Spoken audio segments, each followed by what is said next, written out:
परम पूजनीय महाराज जी के सत्संग सुनने के लिए हमारे चैनल को सब्सक्राइब कीजिए। राधे राधे।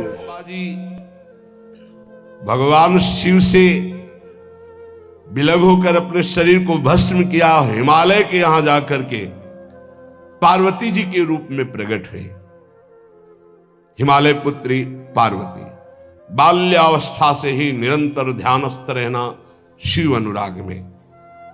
जब किशोर अवस्था हुई, किसी से कोई संभाषण नहीं करती थी माता जी, हर समय भगवान शिव के ध्यान में निमग्न रहना, कठोर तप करना शुरू कर दिया। जो बिल्व पत्र सूख कर गिर जाते थे, माता जी उसको अपने मुख में रख करके पा लेती। एक बिल्व पत्र, अपर्णा, शरीर सूखने लगा। माता जी का नाम अपर्णा। भारी तपस्या। भगवान शंकर को एकदम बोध हुआ कि सती का जन्म पार्वती के रूप में हिमालय के यहां हो चुका है और वो हमारे लिए कठिन तपस्या कर रही है। तो सप्त ऋषियों को बुलाया और उनसे कहा कि जाओ इनके प्रेम की परीक्षा लो। जानते हैं, सब कुछ जानते हुए भी ये होता है। जैसे लोग कहते हैं भगवान जानते हैं अपने भक्त को, तो परीक्षा क्यों लेते हैं? तो पढ़ाया तो टीचर ने ही है, तो सालाना परीक्षा तो होगी ही कि तुम क्या पढ़े हो। ऐसे ही तुम्हारे प्रेम की परीक्षा होगी। तुम हरि को चाहते हो या हरि की रची हुई माया को? हरि की हुई रची हुई माया में आकर्षित हो गए तो जीरो आ जाएगा। वो हरि की तरफ देखते रहे, माया से बच गए तो नंबर आ जाएंगे। 100 के 100 आते हैं, यहाँ 98 96 नहीं आते। 2 ही चैप्टर हैं, हरि पसंद कर रहे हो या हरि की माया। हर भक्त के सामने आता है तो प्रायः लड्डू ही खाने को मिलता है। बचता वही है जो मामे वे प्रपद्यन्ते माया में ताम तरंति थे, केवल हरि।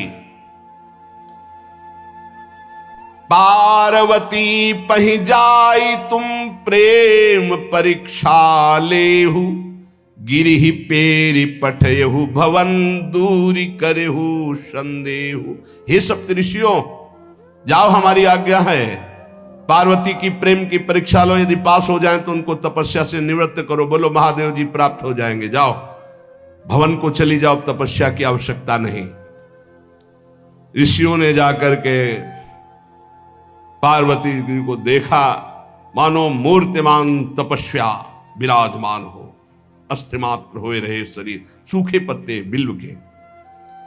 मुनि बोले, हिमांचल नंदिनी, इतना कठोर क्या प्राप्त करना चाहती हो? किसकी आराधना कर रहे हो? तुम्हारा लक्ष्य क्या है? यदि हम सुनने के अधिकारी हों तो आप कृपा करके बता सकती हैं। पार्वती जी ने कहा, मन बड़ा सकुचाता है आपसे बताने में। आप लोग कहीं मेरी हंसी ना उड़ा दें जो मेरा लक्ष्य है। मैंने भी बहुत सिखाने की कोशिश की, लेकिन मेरा मन नहीं मान रहा, हठ पकड़ लिया है। क्योंकि मेरे गुरुदेव ने मुझे जो आकर के बचपन में बता दिया, मैं वही हृदय से स्वीकार कर ली। मनु हठ परा सुनई न सिखावा, चहत बारी पर भीति उठावा। नारद कहा सत्य सोई जाना, बिनु पंखन हम चाहि उड़ाना। मुनियो, वैसे आप भी हंस दोगे। ऐसा लगता है जैसे हम भारी प्रबल धारा में बालू का बांध बनाना चाहती हैं। कहां भगवान शिव और कहां मैं? मेरे गुरुदेव नारद ने बचपन में आकर के कहा, तुम्हारे पति देवाधिदेव महादेव होंगे। बस मैं तब से अपने पति की प्राप्ति की आराधना कर रही हूं। पता नहीं आप मेरी बात सुनकर हंसेंगे कि मानो बिना पंख के मैं आकाश को छूना चाहती हूं। ऋषि हंस पड़े और कहा, बात तो सही है। पर्वत से उत्पन्न हुई हो तो इसलिए तुम्हारी बुद्धि भी हमें लगता है जड़ ही है। नारद के उपदेश से आज तक किसी का घर बसा है? नारद के उपदेश से किसी का घर बसा है? अरे जिस का उपदेश किया उसको बैरागी बना दिया, गृहस्थी तो बनाया नहीं। नारद उपदेश सुनकर किसी का घर बसा हो, ऐसा तक प्रमाण नहीं है। देखो, दक्ष के पुत्रों को उपदेश किया, 10,000 एक को 1,000 एक, लौट कर नहीं आए, सब बैरागी बन गए।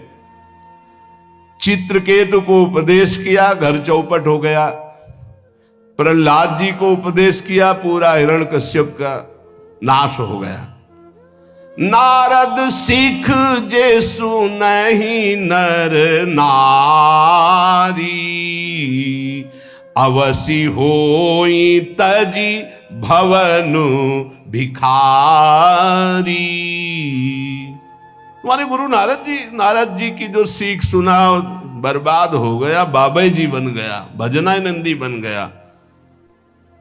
वैसे हम बताएं, नारद जी हैं बड़े कपटी, ऊपर से साधु का चिन्ह है, अंदर से कपट। क्या कपट? उसके संसार का नाश कर देते हैं, भगवान से जोड़ देते हैं। मुझे नारद जी की बात कम समझ में आती है। ये उल्टा बोल रहे ऋषि परीक्षा के लिए, गुरु निष्ठा हटाने के लिए, समझ रहे हो? पार्वती जी ने कहा बचपन में मेरे गुरुदेव ने बता दिया, वही मैं। नारद जी की बात आज तक घर किसका? जो नर नारी नारद की बात सुने भवन त्याग करके भिखारी बन गया, प्रमाण है। उनके वचनों पर तुम विश्वास मान रही हो। महादेव जी को पति निर्गुण नीलाज कुबेश कपाली, अकुल अगेह दिगंबर ब्याली। नारद जी ने तुम्हें भगवान शिव को पति बिल्कुल निर्गुण समझो। निर्गुण को बता, दूसरा भी अर्थ होता है और एक अर्थ होता है कि कोई गुण नहीं। नीलाज, नंगे धड़ंगे घूमते कभी कभी। दिगंबर, कोई लज्जा नहीं। कुबेश, भाई सुंदर मुकुट लगाए हो, पोशाक पहने हो, नहीं, चिता की भस्म लगाए, मुंडों की माला पहने, बहुत बाघंबर डाल लिया, ये कुबेश है। कपाली, मनुष्य के मुंडों की माला। अकुल, आज तक कोई पता नहीं लगा कि किस कुल के हैं महादेव जी, क्योंकि सब कुलों के मूल है, मूल का मूल वही है, उनके मूल कोई है नहीं। आगे एक दीवाल नहीं है, 60,000 योजन का एक बरगद का पेड़ है, उसी के नीचे रहते। 60,000 योजन, 1 योजन 4 कोस, 1 कोस 3 किलोमीटर। कितना बड़ा वटवृक्ष? कैलाश में एक वटवृक्ष जिसके नीचे रहते 60,000 योजन का। 6 ऋतुएं शोभा देती उसी वटवृक्ष के। और कोई घर तो है नहीं महादेव जी के। और आभूषण भूल मत करना, बड़े बड़े विषैले सांपों का आभूषण कोई सोना चांदी नहीं पहनते महादेव जी। हमें लगता है ऐसा दूल्हा के लिए ऐसा तप। नारद जी ने ठग लिया तुम्हें, पागल बना दिया तुम्हें। देवाधिदेव महादेव के सुनो, इन्हीं ने शिक्षा दी थी सती को। ऐसे बौरे पति मिले, आग में जाके शरीर भस्म करना पड़ा। इसलिए हम तुम्हें बता रहे हैं कि बहुत सुंदर दूल्हा हम देख के आए हैं। हम जान गए थे कि तुम तपस्या कर रही हो। हरि का नाम सुना है? बैकुंठ में रहते हैं, बहुत सुंदर हरि है। यदि उनका आप वर्ण कर ले तो सुखी हो जाएंगे। बैकुंठ राजधानी, अब आभूषण उनके क्या कहना, पार्षद सही। ऐसे शिव जो चिता की राख लगाते हैं, सांपों की माला पहनते हैं, मुंडों की माला, सांप का जनेऊ, बाघंबर, हमें तो पसंद नहीं आए। और हमारी बात मान लो, ऐसे के पास स्त्रियां टिक नहीं सकती जिनके घर नहीं, आभूषण नहीं, धन नहीं, कोई भोग सामग्री नहीं हो, उदासीन, उनको किसी से मतलब नहीं। तो सुनो, हमारा विचार स्वीकार कर लो। अति सुंदर सुचि सुखद सुशीला, गावहि वेद जासु जस लीला। असबरु तुम्हें मिलावब आनी। बहुत सुंदर त्रिभुवनपति, बड़े सुशील गुणवान, जिनका यश वेद गाते गाते अघाते नहीं है, कोई दोष नहीं, सद्गुणों के समुद्र, लक्ष्मीपति, वैकुंठाधिपति। तुम्हें कुछ नहीं करना, हां बोलो, वो आएंगे, गरुड़ पे बैठाल के ले जाएंगे, तपस्या करने की जरूरत नहीं। पार्वती जी बहुत हंसी, सुनति विहसी कहा वचन भगवान। अच्छा अच्छा अच्छा, आपने ठीक कहा कि पर्वत से हमारा प्रादुर्भाव हुआ है, इसलिए आपको यह भी पता होगा कि पर्वत बहुत हठीला होता है, जहां डटा है वहीं डटा रह सकता है। सुनो, पर्वत से सोना भी उत्पन्न होता है, जो आग में जलाने पर भी अपना तेज बढ़ाता है, घटाता नहीं। तुम मेरे गुरुदेव के प्रति ऐसा बोले कि वो जिसको उपदेश करते हुए उसका घर उजड़ जाता है, तो बसौ भवन उजरो नहीं डरो, पर नारद बचन न मैं परिहरऊं। अपने गुरुदेव के एक भी शब्द को मैं नहीं काट सकती, चाहे मेरा जीवन रहे या ना रहे। बसन हमारा और हमारा भवन, हमारा श्रृंगार, हमारा सर्वस्व, ये मिले या ना मिले, पर हमारे महादेव जी मुझे मिले। तुम आभूषणों की, वसन भूषण की बात कर रहे हो, ग्रह की बात कर रहे हो, पद की बात कर रहे हो। गुरु के बचन प्रतीति न जेहि, सपने हूं सुगम ना सुख सिद्धि तेहि। एक बात तुम्हें बता दूं सप्तऋषियों, जिसे अपने गुरुदेव के वचनों पर विश्वास नहीं, गुरुदेव का भरोसा नहीं, उसे कभी कोई सुख और सिद्धि कदा प्राप्त ही नहीं हो सकती। महादेव अवगुण भवन विष्णु सकल गुण धाम, जय कर मनोरम जाहि संते ही सन काम। आपने बताया कि महादेव में कोई गुण नहीं है और विष्णु समस्त सद्गुणों के धाम है, मैं मानती हूं, लेकिन मेरा मन महादेव जी से रम गया है। अब तो केवल महादेव जी, पहले मिलते हो सलाह करते तो तुम्हारी बात सुनती, अब तो गुरुदेव नारद जी ने जो उपदेश किया वही मैं करूंगी। अब मैं जन्म संभुहित हारा, को गुण दूषण करे विचारा। ये इष्ट निष्ठा होनी चाहिए। अब तो हमारा जन्म आराध्य देव के लिए, अब कौन गुण दोष का चिंतन करे। जन्म कोटि लग रगर हमारी, बरऊं शंभुनता रहूं कुमारी। करोड़ जन्म लूंगी, अगर इस जन्म में महादेव जी ने मिले तो करोड़ जन्म लूंगी, हर जन्म तप करूंगी, पर हमारे प्रीतम होंगे महादेव, पति होंगे महादेव। तजऊ न नारद कर उपदेशु,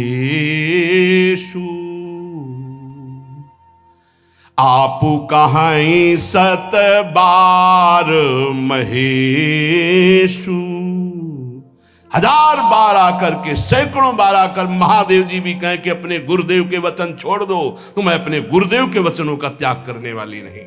आप जा सकते हैं, बहुत जगत में कुंवारी कन्याएं और कुंवारे वर हैं, उनका ब्याह करा दीजिए। मेरी तो केवल एक ही बात रहेगी, हर जन्म महादेव जी के लिए। समस्त सप्तऋषियों ने साष्टांग दंडवत की और कहा, जगदम्बा आप नित्य शिव की अर्धांगिनी, भगवान शिव ने ही मुझे भेजा था आपकी परीक्षा के लिए। जाओ, भगवान शिव सब जान रहे हैं, ब्याह पक्का, अब आपको तप करने की जरूरत नहीं है। तुम माया भगवान शिव, सकल जगत पितुमात, नाई चरण सिर मुनि चले, पुनि पुनि हर्षत गात। प्रणाम करके सप्तऋषि गए हिमांचल से, कहा सादर अपनी कन्या को लिवा लाओ और ब्याह की तैयारियां शुरू करो। महादेव जी ब्याह के लिए पहले से ही राजी हैं और समस्त देवता ब्रह्मा जी आज उनके पास जा रहे हैं प्रार्थना करने के लिए। इधर जब पार्वती जी को लेकर हिमालय अपने घर पे आते हैं, तब भगवान विष्णु, समस्त देवता, ब्रह्मा जी कैलाश पहुंचे, जहां भगवान शिव विराजमान थे। सबने स्तवन किया और कहा, प्रभु बहुत दिन से एक लालसा है, सकल सुरन के हृदय शंकर परम उछाहु, निज नैनन देखा चाहे नाथ तुम्हार विवाह। भगवान विष्णु, ब्रह्मा जी, समस्त देवताओं ने कहा, प्रभु हम सबके मन में एक उत्साह है, आप दूल्हा हो, हम सब बराती हो, आपका विवाह देखना चाहते हैं। प्रभु ये उत्सव देख ले तो हमारा जीवन सार्थक हो गया, आप हां बोलो। कामदेव के मद को चूर करने वाले आपको दूल्हा रूप में देखना चाहते हैं हम सब। स्वामी का स्वभाव होता है सेवक को सुख देना। पार्वती जी ने अपार तप किया है आपके लिए, आप उनको अंगीकार कीजिए। भगवान विष्णु, ब्रह्मा जी की प्रार्थना सुन करके भगवान शिव जी ने कहा, तथास्तु, ठीक है, ब्याह पक्का। देवताओं ने नगाड़े बजाए, फूलों की वर्षा होने लगी, देवाधिदेव महादेव की जय के नारे कैलाश में गूंजने लगे। सप्तऋषि भगवान शिव के पास आए, कहा, प्रभु बड़ी अनन्य है पार्वती जी आपकी, अखंड प्रेम है, हमने बड़ा छल करके उपदेश किया, लेकिन उन्होंने कहा कि मैं नारद जी का उपदेश नहीं त्याग सकती, करोड़ों जन्म लूंगी और हर जन्म महादेव जी के लिए। भगवान शिव जी की आंतरिक वृत्ति जो पार्वती जी की प्रीति की है, उसे कोई नहीं जानता। बहुत विरह में रहे, ऐसा न समझे कि देवाधिदेव महादेव जी परम उदासीन है, नहीं, सती जी के वियोग में बड़ी विचित्र दशा महादेव जी की हुई थी। सप्तऋषि फिर गए पार्वती जी के पास और कहा, भी बीच में घटना घट गई, कामदेव गया था महादेव जी की समाधि को भंग किया, तो महादेव जी ने काम।